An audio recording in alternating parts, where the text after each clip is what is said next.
Ես չեմ հավատում, որ Հայաստանի գրողների միության շենքի և ստեղծագործական տների դեմ սկսված դատական արշավը լոկպետական իրավունքը և օրենքը պաշտպանելու համար է։ Մինչ այդ ազգային ժողովի կողմից Լանսարոտեի կոնվենցիայի ընդունումը և միջնակարգ դպրոցների տարրական դասարաններում գենդերային իրավունքի քարոզելը, դպրոցներում հայ եկեղեցու պատմություն առարկայի դասավանդումը դադարեցնելը,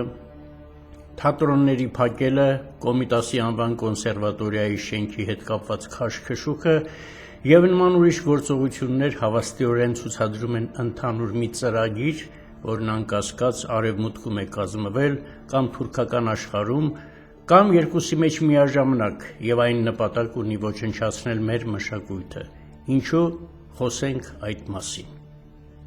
Դեռևս մի հայտնի չինական պաշտոնյա մոնղոլական արշավանքներից առաջ ասել է. «Եթե ուզում ես ոչնչացնել մի ազգ, ոչնչացրու նրա մշակույթը»։ Իսկ արաբները լավ գիտակցում էին, որ հայերի Աստված հայ գրի և մշակույթի մեջ է։ Դրա համար էլ պարբերաբար ոչնչացնում էին հայկական ձեռագրերը, որ ժողովրդին կտրեն իրենց Աստծուց։ Արաբները ոչնչացնում էին, հայ դպիրները գրում էին և արտագրում, արաբները այրում էին, հայ հոգևորականները թաքցնում մեր մատենագրությունը կարասներում և փոսերում։ Այդպես էլ կարողացել են փրկել մեր այն քիչ հարստությունը, որ ունենք ձեռագրատներում և ազգային մատենադարանում։ Մեր ժողովրդի թշնամիները քաջ գիտակցում էին, որ ոչնչացնելով գիրն ու գրականությունը կկարողանան իշխել ողնաշարից զրկված ժողովրդի վրա։ Երբ ուզում են ոչնչացնել մի ազգ, նախ ոչնչացնում են նրա մշակույթը, քանդում են գրադարաններն ու լեզուն առանց կրակոցների, ասում է Միլան Կունդերան։ Մշակույթն ու գրականությունը կրում են ժողովրդի լեզուն, արժեքները, ավանդույթները, պատմական հիշողությունը։ Եթե պետությունը դադարի աջակցել դրանց, ժողովուրդը սկսում է կորցնել իր ինքնությունը։ Մի առիթով պարույր Սևակը պատասխանել է ինչ-որ մեկին. «Ով է ասում մշակույթը ճոխություն է, մշակույթը գոյություն է, ուրեմն կա մշակույթ և գրականություն, կա ազգ, չկա մշակույթ և գրականություն, չկա ազգ»։ Պետությունը, որ չի աջակցում գրականությանը, դաստիարակում է քաղաքացիներ, որոնք պատրաստ չեն պաշտպանել նույնիսկ սեփական տունը, ասում էր Յոսիֆ Բրոդսկին։ Իսկ Անտոն Չեխովն ասում էր. «Անգրագիտությունն ու մշակութային խավարն ավելի վտանգավոր են, քան սովը կամ հիվանդությունը, դրանք են կործանում պետությունները»։ Այստեղից հետևություն. այս հակամշակութային ծրագիրը նպատակ ունի տարածել անգրագիտություն և մշակութային խավար, հասնել նրան, որ ժողովուրդը մտածի միայն ուտելու, հագնելու և հաճույքների մասին։ Դա նաև և առաջին հերթին հակահոգևոր ծրագիր է՝ ոչնչացնել ազգի մշակույթը և ոգին և այդ վակուումը լցնել օտար մշակութային հոսքերով, որոնք հաճախ ունեն այլ արժեհամակարգ և նպատակ։ Դա հանգեցնում է ազգաբնակչության մշակութային գաղութացմանը։ Մշակույթը միավորում է, սոսնձում պետության տարբեր հատվածները։ Երբ այն մերժվում կամ անտեսվում է, պետությունը դառնում է ընդամենը վարչական կառույց առանց գաղափարական ու հոգևոր հիմքի։ Մշակույթը կրթում է սերունդներին, ձևավորում է ճաշակ, բարոյականություն և համախմբվածություն։ Առանց դրա առաջանում է դատարկություն, ագրեսիա և անհանդուրժողականություն։ Գարեգին Նժդեհն ասում էր. «Ոչ մի օտար չի կարող քեզ նվաճել, եթե ինքդ չես դադարում լինել ինքդ»։ Հովհաննես Թումանյանը գրում էր. «Ուժեղ պետություն կկառուցվի միայն ուժեղ մշակույթի վրա»։ Կարծում եմ, որ ոմանք շատ լավ են հասկանում, որ մշակույթը ազգի պահպանման և վերարտադրման անփոխարինելի պայման է, և այդ պատճառով էլ ուզում են գլխատել այս ժողովրդին։ Նորից բերեմ հայտնի մարդկանց խոսքեր մշակույթի մասին։ Պարույր Սևակ. երբ մի ժողովուրդ դադարում է կարդալ իր գրականությունը, նա սկսում է ապրել ուրիշի պատմությամբ։ Հովհաննես Թումանյան.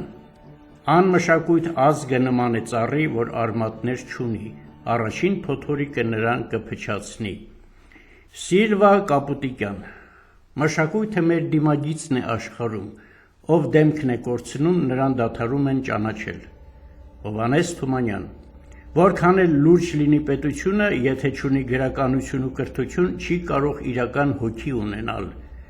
Պարույր Սևակ, պետության ուժը ոչ միայն սահմանի վրա է, այլ գրքի մեջ, գրական խոսքի մեջ։ Ճշմարիտ պետությունը ճանաչվում է իր գրականությամբ, ոչ թե բանակի թվով։ Ժան-Ժակ Ռուսո, մշակույթը պետության հենքն է, ոչ մի օրենք չի կարող փոխարինել մշակութային հիմքին։ Գարեգին Նժդեհ, պետությունը մշտապես պիտի սնվի իր մշակույթից, առանց մշակույթի նա վերածվում է ուժային մեխանիզմի։ Ռեյ Բրեդբերի, մշակույթն այն է, ինչ մնում է, երբ ամեն ինչ մոռացվել է։ Գարեգին Նժդեհ, մշակույթը ազգի հոգու արտահայտությունն է, որքան բարձր է մշակույթը, այնքան բարձր է ժողովուրդը։ Վազգեն առաջին կաթողիկոս, մշակույթը կամրջում է ժամանակները, պահպանելով ժողովրդի ինքնությունը սերունդ առ սերունդ։ Ավետիք Իսահակյան, մշակույթը սրբություն է, առանց որի ժողովուրդը անշունչ մարմին է։ Վերցնել Հայաստանի գրողների միությունից շենքը նշանակում է գրողներին, բանաստեղծներին, գրականության գործիչներին զրկել տնից, իսկ միության շենքը վաղուց բոլորի համար տուն է դարձել։ Այն պարզապես շենք չէ, որտեղ հավաքվում են գրականության ներկայացուցիչները, այն ավետարանական վերնատան նման մի բան է, որտեղ այս դաժան անարդար աշխարհից խուսախապ եղած ստեղծագործողները հավաքվում են, զգում են իրենց որոշակի ամրոցի մեջ, տապանի մեջ, կարելի է ասել պաշտպանված են զգում, խոսում են իրար հետ և նկատում, որ իրենք մենակ չեն։ Եթե չլինի վերնատունը, միությունն ինքը ստինքյան կկազմալուծվի, սա է ոմանց հասկանալի ծրագիրը։ Գարեգին Նժդեհ, ով մոռանում է իր լեզուն, մոռանում է ինքն իրեն, ով անտեսում է իր մշակույթը, վտանգում է իր պետության հիմքերը։ Պետության հիմքերը չվտանգելու համար կառավարությունը պարտավոր է. Առաջին, աջակցել մշակութային հաստատություններին, թատրոն, գրադարան, թանգարան, հրատարակչություն և այլն։ Երկրորդ, պաշտպանել մայրենի լեզուն և գրական ստեղծագործությունը։ Երրորդ, ներդնել կրթական համակարգում ազգային մշակույթի խորացումն ու տարածումը։ Չորրորդ, աջակցել ժամանակակից ստեղծագործողներին, որպեսզի մշակույթը զարգանա, ոչ թե միայն պահպանվի։ Բոլոր քաղաքակիրթ ազգերը, որոնց համար ազգային մշակույթը առաջնահերթ խնդիր է, գոյապահպանման համար սա շատ լավ հասկանում են։ Իսկ գրականության պահպանման և վերարտադրության կարևոր պայմանը շենք, հիմք, վերնատուն, կայան ունենալն է, ամոթ է, ուշքի եկեք։ Իսկ հիմա ես կխոսեմ ոչ որպես բանաստեղծ և միության անդամ, այլ որպես քահանա, Աստծո ծառա, ով ինչպես ուզում է թող հասկանա։ Այս անմարդկային, ապազգային, հայրենատյաց ծրագիրը կազմողները և առաջ տանողները պատասխան են տալու Աստծո առաջ, արժանանալու են Աստծո և գալիք սերունդների անեծքին։ Սա ինձ համար միանշանակ պարզ է այնքան, որքան այն, որ Աստծո դատաստանից խուսափելն անհնարին է։ Եվ վերջում, Հովհաննես Թումանյան, գրականությունը սիրտն է ժողովրդի, եթե սիրտը չի բաբախում, ժողովուրդն էլ չի ապրում։